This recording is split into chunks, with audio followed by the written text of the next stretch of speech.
శనివారం ఉదయం భవన నిర్మాణ కార్మిక సంఘాల సమైక్య ఆధ్వర్యంలో స్థానిక క్వారీ మార్కెట్ శ్రామిక భవనం వద్ద భారీ సమావేశం నిర్వహించారు. కార్మికులకు నీడ ఎక్కడా అనే నినాదంతో ఫ్లెకార్డులు పట్టుకుని కార్మికులు నిరసన వ్యక్తం చేశారు. ఈ సందర్భంగా బొజ్జ రామకృష్ణ మాట్లాడుతూ ఎన్నో ఏళ్ల పోరాటం తర్వాత శ్రామిక భవనానికి స్థలం సాధించుకున్నామని, మాజీ ఎంపీ మార్గాని భరత్రామ్ కృషితో 1 కోటి నిధులు మంజూరై భవనానికి పునాదులు, పిల్లర్ల వరకు నిర్మాణం జరిగిందన్నారు. అయితే ప్రభుత్వం మారిన తర్వాత 2.5 సంవత్సరాలు గడిచినా కనీసం ఒక స్లాబ్ కూడా వేయకపోవడం దురదృష్టకరమన్నారు.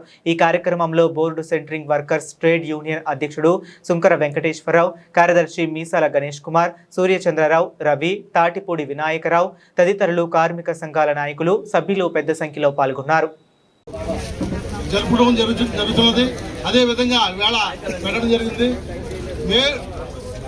మెయిన్ కాన్సెప్ట్ ఏంటంటే నిర్మాణ కార్మికులు పడుతున్న వేదన, పడుతున్న కష్టాలు ఒకసారి చూడమని చెప్పేసి కోరుకుంటున్నాం. అయ్యా, మేము శ్రామికులు, మేము అందరం వర్కులు చేస్తాం. కాకపోతే మాకు ఈ స్లాబ్ వేసి ఒక నీడ కల్పించండి మహాప్రభు అని చెప్పేసి మేము కోరుకుంటున్నాం. అయ్యా, దీంతో పాటు ప్రతి బిల్డింగ్ వర్క్ జరుగుతున్నది. దీంతో పాటు సెలసైన బిల్డింగ్ అన్ని కూడా వర్క్ జరుగుతున్నాయి. ఈ బిల్డింగ్ ఒకటే ఈ శ్రామికులు చేసుకున్న పాప, ఈ శ్రామికులు రాయమండ్రిలో పుట్టడం ఒక శాప. దయచేసి ఈ భవన నిర్మాణ కార్మికులు వేల కొలదిలో ఉన్నారు. ఈ వేల కార్మికుల కొట్టగండి మహాప్రభు. ఈ భవన నిర్మాణ కార్మికుల్ని ఒకసారి భవన నిర్మాణ కార్మికులు తలుచుకుంటే ఏమైనా చేయగలరు. దయచేసి ఈ భవన నిర్మాణ కార్మికులు ఒకరు కాదు, ఇద్దరు కాదు, వేల కొలదే ఒక భవన నిర్మాణ కార్మికులు వెనకాల కొంతమంది కార్మికులు ఉన్నారు. దయచేసి మీరు మీ జేబులో డబ్బులు ఏం పెట్టవద్దు. మాకు గవర్నమెంట్ నుంచి వచ్చే ఈ గ్రాంట్ వెంటనే సెలెక్ట్ చేయించి మాకు ఈ నీడ వేపియండి అని చెప్పేసి మీరు కోరుకుంటున్నాం. అదేవిధంగా ప్రతి ఒక్కరు కూడా ఈఎస్ఐ కార్డులు చేయించుకోండి. ఈ భవన నిర్మాణ కార్మికులు ప్రతి ఒక్కరు ఈఎస్ఐ కార్డులు చేయించుకుంటే ఆ కుటుంబంలో ఏ ప్రమాదం జరిగినా ఈఎస్ఐ వైద్యం చేయించుకోవచ్చు. అలాగే పిఓసి కార్డు ప్రతి ఒక్కరు కూడా గవర్నమెంట్ గుర్తింపు పిఓసి కార్డు చేయించుకోండి. దయచేసి ప్రతి కార్మికుడు మనం ఎన్ని సౌకర్యాలు ఉంటే మనకు రేపొద్దున అన్ని బెనిఫిట్లు ఉంటాయని చెప్పేసి కోరుకుంటూ ఈ అవకాశం ఇచ్చిన మీ అందరికీ భవన నిర్మాణ కార్మిక సంఘాల సమైక్య తరపున ప్రతి నెల జరగబోయేటువంటి ఈ యొక్క జనరల్ బాడీ సమావేశం శ్రామిక భవనం నందు అత్యంత వైభవంగా జరుగుతున్నది. అలాగే మా యొక్క డిమాండ్స్ మెయిన్ మా యొక్క డిమాండ్ ఏమిటయ్యా అంటే శ్రామిక భవనం. ఆనాడు జక్కంపూడి రాజా గారు దీని యొక్క రూపకల్పన చేస్తే మార్గాని భరత్రామ్ గారు ₹1 కోటి శాంక్షన్ చేసి కేవలం 10 రోజుల్లో ₹1 కోటి తీసుకొచ్చిన మహానుభావుడు. ఏదైతే ఒక బేస్మెంట్ వేశారు, పిల్లర్స్ వేశారు, చాలా చక్కగా ఉంది. ప్రభుత్వం మారింది, కానీ మరి 2.5 సంవత్సరాల నుంచి రాజమహేంద్రవరం ఎమ్మెల్యే గారైనటువంటి శ్రీ ఆదిరెడ్డి శ్రీనివాస్ గారి దగ్గరకి 4 సార్లు వెళ్ళడం జరిగింది. దీనికి రాజకీయ గ్రహణం అనే కార్యక్రమం పెట్టుకొని మీరు అందులో ఉన్నారు, మేము చెయ్యము అనే నినాదాన్ని పెడుతూ మమ్మల్ని చాలా ఇబ్బందులు పడుతున్నాం. ఎందువల్ల అనగా కార్మికుడు ఏ పార్టీ ఉండదు, కార్మికుడికి ఏ పార్టీ పిలిచినా సరే ఇల్లు కడతాం, గృహం కడతాం, అపార్ట్మెంట్ కడతాం, డూప్లెక్స్ కడతాం, ఇండివిజువల్ కడతాం. ఇట్లాగా అన్ని రకాల కార్మికులు ఉన్నారు. మరి ఆనాడు ఇదే తెలుగుదేశం ప్రభుత్వానికి మరి ఇదే కార్మికులు కుటుంబ సభ్యులందరూ కూడా మీకు ఓట్లు వేసి గెలిపించలేదా అని అడుగుతున్నా. మరి ఈనాడు 2.5 సంవత్సరాలు అయింది, కనీసం అయ్యా రూపు వేయండి మహాప్రభు అంటే దీనికి మరి ఏదైతే టెండర్ వేశాం, మరొకటి వేశామని కబుర్లు చెబుతున్నారు తప్ప ఒక ఇంచుమించు లేదంటే ఒక 6 నెలల కిందట టిఎన్టీసీ అధ్యక్షుడు అయినటువంటి శ్రీ నక్కా చిట్టిబాబు గారు మాజీ వారి మిత్ర బృందం వచ్చి మరి ఇది అందరికీ చెందుతుంది, కడతాము అనే నినాదం చేశారు.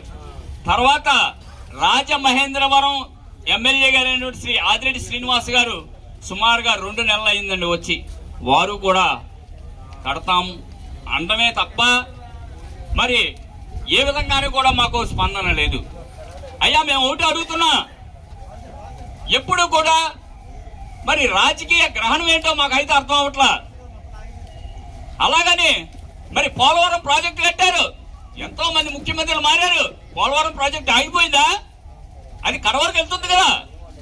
అమరావతి కడుతున్నారు, మరి ఆగిందా? ఎవరు చేస్తున్నారు? కార్మికులు చేస్తున్నారు. ఈ రోజు కార్మికులు లేకపోతే ప్రభుత్వాలు ఉండవు, ఖచ్చితంగా చెప్తున్నాం మేము.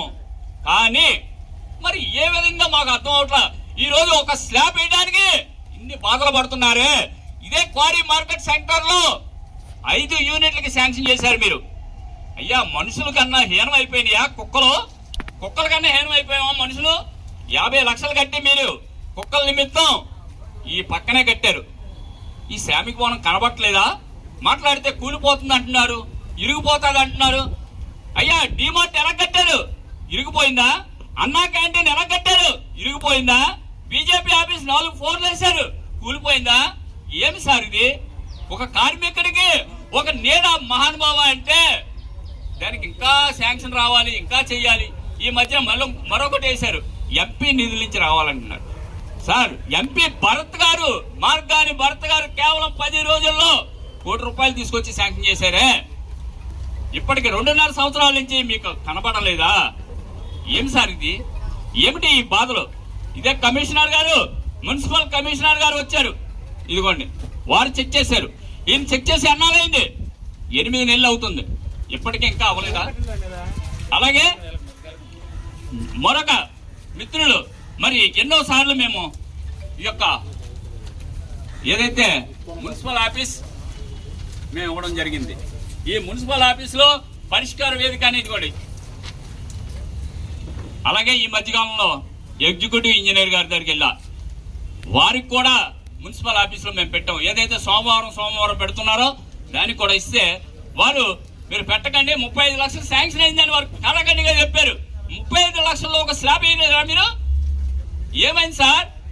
65 లక్షలు అయింది ముందు, దానికి 35 లక్షలు ఉంది. కానీ ఆ 35 లక్షలు కూడా మీరు వేయలేకపోతున్నారు. ఇక్కడ ఒక స్లాబ్ వేయండి మహాపర్వ, మేము కింద కూర్చుంటాం. కార్మికుడు పొద్దున్న నుంచి సాయంత్రం వరకు కష్టపడి వస్తాడు, తెల్లవారితే బ్యాగ్ చక్కన వేసుకుంటేనే కానీ మా బతుకులు తీరవు. మా మీద మీ ప్రయోగాలు, మా మీద ఈ రాజకీయ దురుద్దేశాలు ఎంతవరకు సమంజసం? ఇదే గనక మరికొద్ది రోజుల్లోనే మేము సాక్షాత్తు గౌరవ ముఖ్యమంత్రి, ఆంధ్రప్రదేశ్ గౌరవ ముఖ్యమంత్రి శ్రీ నారా చంద్రబాబు నాయుడు గారి దగ్గరికి మేము ప్లే కార్డులతోటి వెళ్ళి అక్కడ మా యొక్క నిరసన తెలియజేస్తూ, ఏదైతే ముఖ్యమంత్రి గారు ఉన్నారో వారి అపాయింట్మెంట్ కూడా మేము తీసుకుంటామండి. తీసుకొని వారికి మా సబ్జెక్టులు, మా బాధలు, మా ఆవేదనలు, మా కన్నీటి బాధలన్నీ కూడా వారికి తెలియజేస్తాం. అలాగే జనసేన అధ్యక్షులు శ్రీ పవన్ కళ్యాణ్ గారు, కొనిదెల పవన్ కళ్యాణ్ గారు ఉప ముఖ్యమంత్రి వర్యులు, వారిని కూడా మేము కలిసి మా యొక్క మెమోరాండం ఇవ్వడం జరుగుతుంది. అలాగే ఐటీ శాఖ మంత్రి వర్యులు శ్రీ నారా లోకేష్ గారు, వారికి కూడా మేము ఈ యొక్క సమస్య రాజమహేంద్రవరంలో మా యొక్క సమస్యను తీర్చండి మహాప్రభు అని వారి దగ్గరికి వెళ్ళి ప్లే కార్డులతో మేము వెళ్ళడం జరుగుతుంది.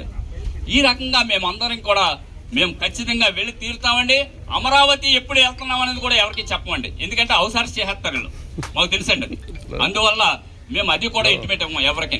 మేము ఎక్కడ ఎలా వెళ్ళాలో అదే చంద్రబాబు నాయుడు గారి దగ్గరికి వెళ్ళి మా గోడు వినిపించుకోవాలని పరిస్థితి తయారవుతుంది. అయ్యా ఇన్ని మీరు ఎందుకు ఎట్టినట్టు మాకేం అర్థం అవట్లేదు. సోమవారం ఎందుకు పెట్టారు? గ్రీవెన్సీలు ఎందుకు పెట్టారు? సమస్యలు తీర్చడానికి అంటున్నారు. ఒక సమస్య తీర్చారా? ఒక కార్మికుడు సమస్య తీరుతున్నారా? ఏం సార్, ఎవరిని అడగాలి? ఒక ఎమ్మెల్యే గారి దగ్గరికి వెళ్తే తిరస్కరిస్తున్నారు. ఎవరిని అడగాలి? రాజమహేంద్రవరంలో ఒక శాసనసభ్యులు, ఒక సభ్యుడికి బాధ వస్తే, ఒక కార్మికుడికి బాధ వస్తే, సామాన్యుడికి బాధ వస్తే ఒక ఎమ్మెల్యే గారు ఉన్నారు, ఒక రాజులాంటి మంత్రి ఉన్నాడు, ఆయన కలవాలి, మన బాధలు తీర్తాడు అనుకుంటాం. మీరు ఏది కూడా మమ్మల్ని బయటికి ఇచ్చేయండి అనే టైప్లో మేమేమన్నా ద్రోహులమా? మేము పాకిస్తాన్ టెర్రరిస్టులమా? రాజమహేంద్రవరంలో కార్మికులము, భవన నిర్మాణ కార్మిక సంఘాల సమైక్య తరపున మేము పోరాడుతున్నాం. ప్రతి నెల కూడా ఏదో చెప్తారు, అయిపోతుందిలే అనుకుంటున్నారు మీరు.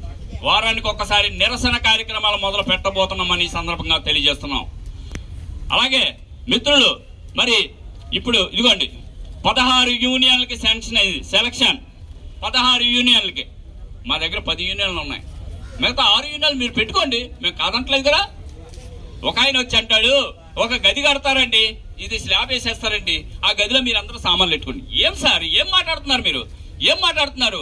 2014 నుంచి 2019 వరకు కూడా అనేక సేవలు చేశాం మేము, అనేక టీఎన్టీసీకి అనుబంధం చేశాం. అదే తెలుగుదేశం పార్టీకి అనేక రకాలుగా మేము చేసుకుని వచ్చాం. అది నక్కా చిట్టిబాబు గారికి తెలియదా? మరి 2024లో మీరు ఆనాడు స్థలాలు లేవు లేవు లేవు అని కొలతలు పెట్టి చూపించారే. తర్వాత వైఎస్ఆర్ గవర్నమెంట్ వచ్చింది, మళ్ళీ వారిని పట్టుకున్నాం. ఏ గవర్నమెంట్ వస్తే వాళ్ళు పట్టుకోవాలి, మేము తప్పదు, అది మాకు మా బాధ్యత. అది మాకు ఒక కులం అనేది ఉండదు, ఒక మతం అనేది ఉండదు, ఒక రాజకీయం అనేది ఉండదు. కార్మికుడు తెల్లారితే బ్యాగ్ సంచి చేతిలో పట్టుకుని వెళ్ళిపోయే తప్ప మరొకటి కాదు అని ఈ సందర్భంగా మనం చేస్తున్నా. మరి అనేక మా దగ్గర అన్నీ కూడా ఇవ్వండి, అప్పటి అన్నీ కూడా ఉన్నాయి, ప్రతి డేటా కూడా ఉంది మా దగ్గర. ఇవ్వండి ఇంజనీర్ ప్లానింగ్ ఇవన్నీ కూడా మానేసి మేము ఒక రూపు కడతాం. G+2 శాంక్షన్ అయింది ఇది కార్మికులకి. G+2 కింద గ్రౌండ్, ఫస్ట్ ఫ్లోర్ కళ్యాణ మండపం, ఆ ఫస్ట్ ఫ్లోర్ ఆఫీసులు లేకుండా మేమేం చేసుకోమంటారండి? ఇప్పుడు చూడండి ఊసలు చూడండి, ఊసలు ఏమవుతున్నాయి, తుప్పటిపోతున్నాయి. మొన్న కోర్టులో పెడితే జడ్జి గారికి వెంటనే చెప్తే ఆ రంగు వేశారు.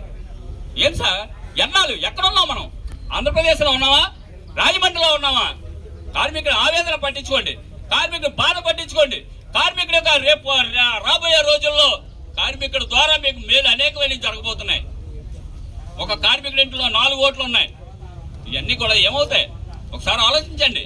పంతాలకి పట్టింపులకి రాజకీయ ద్వేషాలకి మనకు వద్దు. మాకు కావాల్సింది నీడవ్వండి, మీ ఆశీస్సులు మేము పొందుతాం, మా ఆశీస్సులు మీరు పొందండి. అంతేగాని ఇలా పెట్టి కూర్చుంటే పుష్కర నిధుల్లో ఎంతండి 2 కోట్లు శాంక్షన్ అయిందన్నారు. ఇదిగోండి పుష్కర నిధి, ఇదిగోండి పుష్కర నిధి 2 కోట్ల శాంక్షన్. ఎన్నాళ్ళైందని పెట్టి సంవత్సరం అయింది. ఈ పుష్కరాల్లో మేము స్టార్ట్ చేస్తా ఉన్నారు. ఏది పుష్కరాలు అమౌంట్ వచ్చేసింది, ఇప్పటికొచ్చి మీరు స్టార్ట్ చేయలేదు. రేపు పొద్దున్న పుష్కరాలకి యాత్రికులకు పనిచేస్తుందండి. ఇది యాత్రికులకి మహా గృహం కింద ఉంటుంది. ఇది మీరు చేయకపోతే మహా అయితే 10 నెలలు ఉంది. ఈ 10 నెలల్లో ఇక్కడ ఎంత పని ఉంది ఒకసారి ఆలోచన చెయ్యండి. అంతేగాని మీ మీద ఎవరి మీద మాకు దేశాలు లేవు, ఎవరి మీద మాకు ఇది లేదు. మేము రాజకీయ నాయకులు కాదు, మేము కూలి పనివాళ్ళం. తెల్లారితేనే కానీ పొట్ట గడవని కూలి వాళ్ళం మేము, కార్మికులం. ఒకసారి ఆలోచన చేసి గౌరవనీయులైనటువంటి రాజమహేంద్రవరం ఎమ్మెల్యే గారు అయినటువంటి శ్రీ ఆదిరెడ్డి శ్రీనివాస్ గారికి ప్రత్యేకమైన ధన్యవాదాలు తెలియజేసుకుంటున్నాం. దయచేసి మీరు ఇప్పటికైనా కూడా ప్రత్యేక శ్రద్ధ తీసుకొని ఈ యొక్క శ్రామిక భవనాన్ని నిర్మించాలని ఈ సందర్భంగా మనం చేస్తున్నాం. లేని ఎడల మరొక 10 రోజుల్లో మేము ఏ విధంగా ముందుకెళ్లాలో ఆ విధంగా ముందుకెళ్తామని ఈ సందర్భంగా ప్రభుత్వానికి అల్టిమేటం జారీ చేస్తామని ఈ సందర్భంగా తెలియజేస్తున్నాం. 2009 నుంచి ఇంచుమించుగా 4 దఫాలుగా 60 రూపాయలు కట్టారు. ఆ ఉన్నటువంటి పేపర్లు అటకెక్కించారు. ఆ ఫైల్ ఎక్కడ పెట్టారో లేబర్ ఆఫీస్ లో మనకి ఇప్పుడు కంప్యూటర్ చేయించాం. ఎప్పటి నుంచి అండి? 2010 నుంచి 15, 20, 25, 30